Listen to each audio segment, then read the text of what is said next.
Par tālmācību ir ļoti daudz mītu. Viens no tiem, ka bērns visu laiku pavada datorā. Bet ja mēs pastamies sakārtot mācību vide, apmācīt skolotāji, kuri var pareizi atbalstīt, un fokusēt mācīšanās dod iespēju iemācīties ātrāk. Un vidēji skolēns var iemācīties 2 reizes ātrāk nekā sežot vienkārši stundā, jo dažkārt tur nākas atsēdēt.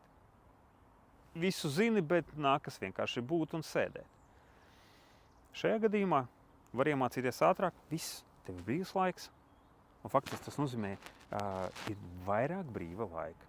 Kur to izmantot? Tad aiziet pulciņi, aktīviem skolēniem vidēji 5 līdz 7 pulciņu nedēļā. Tad ekskursijas, regulāras ekskursijas, kurās var braukt, satikties ar klases biedriem. Tas būtu viens, bet tās vienmēr ir izglītojušas ekskursijas. Meistarklases, darbnīcas, dažādi semināri, kas tik tur ir, ja? Piemēram, pēdējais, kuru mans dēls bija 7. klasē, tad sved bankā, finanšu pratība, visi kopā ar klasi iet, mācās. Tur ir savas zināšanas. Skolēniem veidojas klasbiedres tīkls visā Latvijā. Un jau tagad viens pie otra dodās ciemoties visā Latvijā. No Kurzemes uz Vidzemi, no Vidzemes uz Latgali. Un tādā veidā ir iespēja ieraudzīt kaut kādas jaunas vietas, jaunas cilvēks, jaunu vidi un turpat padzīvot.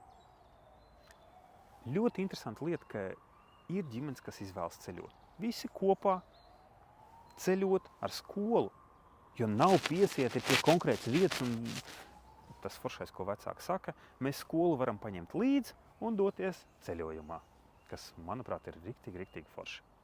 Jo mācīties var no jebkuras pasaules vietas. Un vēl viena interesanta lieta, ko piebildīšu. Mūsu skolā visi darbi nav jāiesniedz datorā. Daļa ir jāiesniedz rokrakstā. Ja mēs saprotam to, ka smadzeņu darbība ir tiešā veidā saistīta ar rokrakstu. Tad jo vairāk bērni raksta, veido konspektus, kaut ko zīmē, veido ar rokām, jo tas vairāk attīsta viņu smadzeņu darbību.